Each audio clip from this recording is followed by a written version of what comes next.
So spring has sprung, and what better place to come for an interview than the quarry in Shrewsbury, which is looking absolutely fantastic. Tracy Woods from Shropshire Council is with us. Hello. Hi there.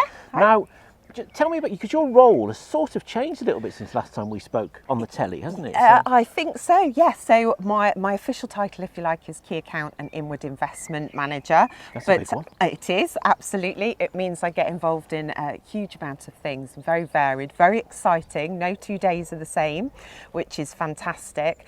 But actually what I'm doing now is getting involved in the Shropshire Economic Partnership.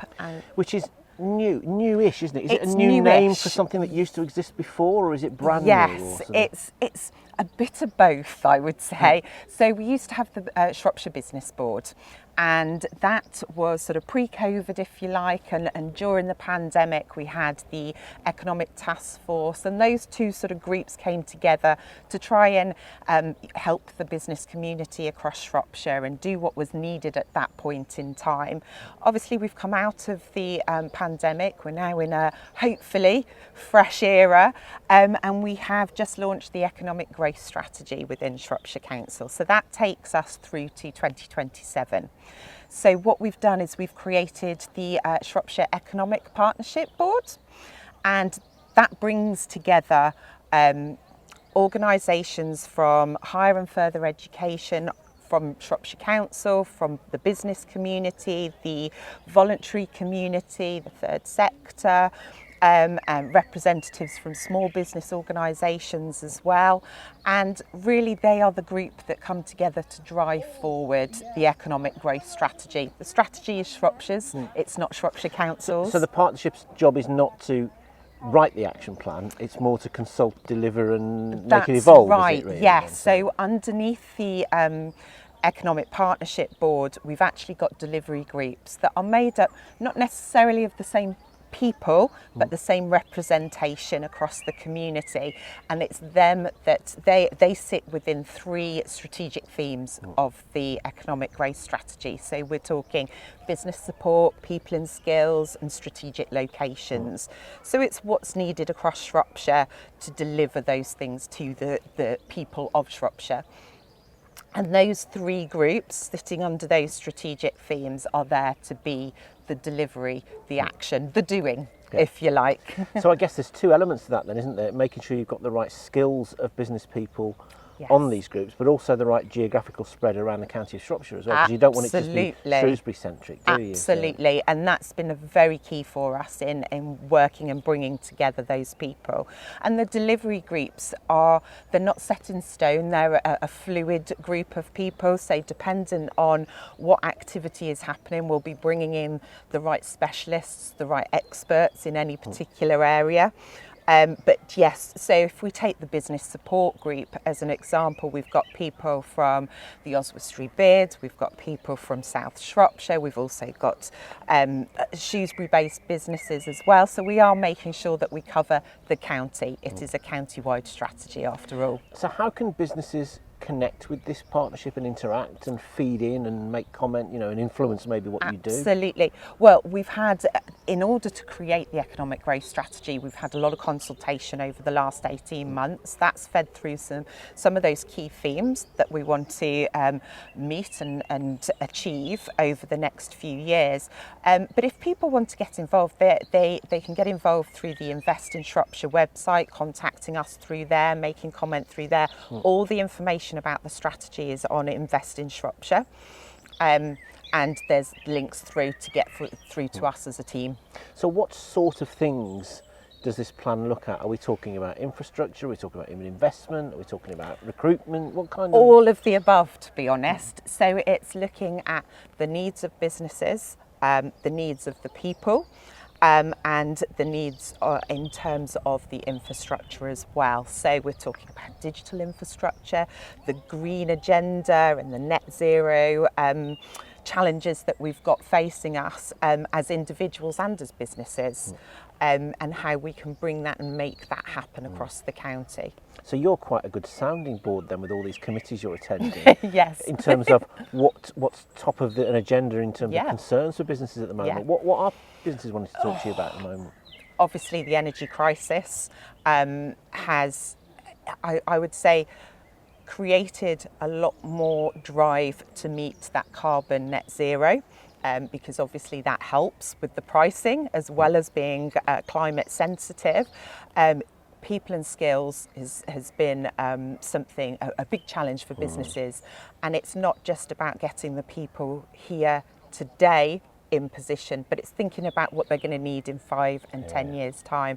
I think isn't there that message that the jobs that the people start in school now aren't even invented. Yes, I know, which is quite troubling, isn't it? Absolutely. But that's hard for employers to get their head around when they're struggling to even just fill gaps or retain staff now, isn't it? Absolutely. And it's really, we've got a team of people that will help businesses identify those skill gaps that they've got, that work across the further education, higher education organisations. They're part of those delivery groups as well, to meet those gaps, to try and find out what's needed now, what's needed in 5 years and onwards. Wanted to talk to you as well about some of these shared working hubs that are popping up all around Shropshire. I saw a picture of you in Bridge North the other day. There's lots of these now, isn't there, around the county? There is. We've got 16 operators around the county now. They are fantastic. It's that new way of working that we've all come through the pandemic. There are within Shropshire, we have got a huge range of small businesses, the SMEs. They don't necessarily just want to be at home behind a desk. They still want to get out there. They want to network, and these facilities give them that opportunity. It's a range of hot desking. There are operators that have got private offices that offer that risk-free approach to having a place for 2 or 3 people. It's the easy in, easy out, an incubator space to grow. They've got Zoom rooms, podcast facilities, and it can be on a day by day rental. It could be a week, month, however you feel. There's the flexibility there. For some people, it's not the facilities there, it's the ability to just have a conversation with somebody or brainstorm. Absolutely, and we've already seen businesses that have partnered together to then produce another service, another product as a result of being in those. So that's been a really big success that's come out of the COVID recovery grants actually that came forward. Funny, isn't it? I was talking to somebody the other day about some of the things that we now do as part of our regular business lives. We wouldn't have even considered it 3 years ago. Absolutely. But now we don't even think twice. It's just like we've always worked this way, doesn't it? Absolutely. So it's created such a different way of thinking, and I think a positive way, because it's opened our eyes up to innovation, to technology, and to doing things a bit differently. How much has it changed your job then? Oh, hugely. There was obviously, from a team perspective, we were very much involved in the COVID recovery side of things. But now coming out, it's nice to be in that next step of opportunity and growth and where we can take it next. And before all this, you would never have been stood in the quarry in Shrewsbury in the middle of the week talking about it all. Absolutely. This is great. Beautiful day. Exactly. Spring has sprung, hopefully. So is there anything particularly, just going back to the economic partnership point of view, anything on your shopping list, anything you're looking for from businesses, anything that you'd really like to happen more or happen more quickly? Yeah, I think the thing from my perspective is those businesses have got those ideas and innovations, and they're not quite sure where to go. It might be from a grant funding perspective, or they might need signposting, or they might just have something that they think it would be really good if in Shropshire we had.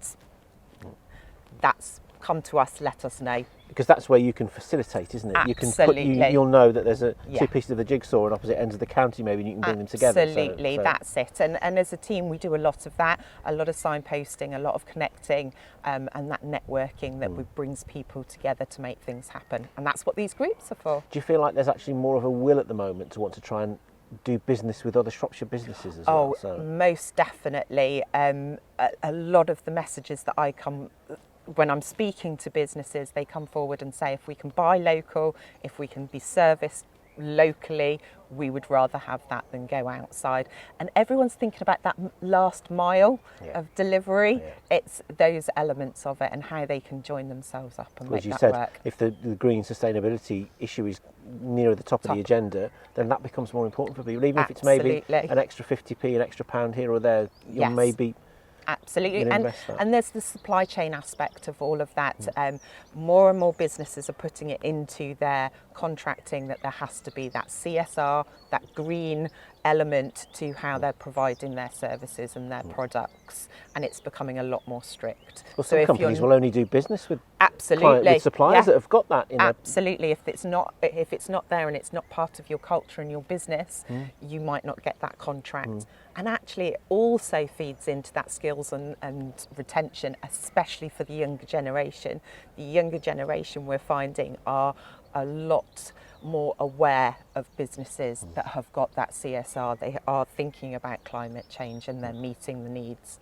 Yeah, and companies have just got to be wise to that, haven't they? As you Absolutely. say, that's the next generation. It's the next generation's desire to ensure that they look after the planet. Yeah. We need to pick your brains more often, so we'll see you again very soon. Absolutely. Always enjoy meeting up with you, Carl. Good to see you. Thanks a lot, Tracy. Thank you.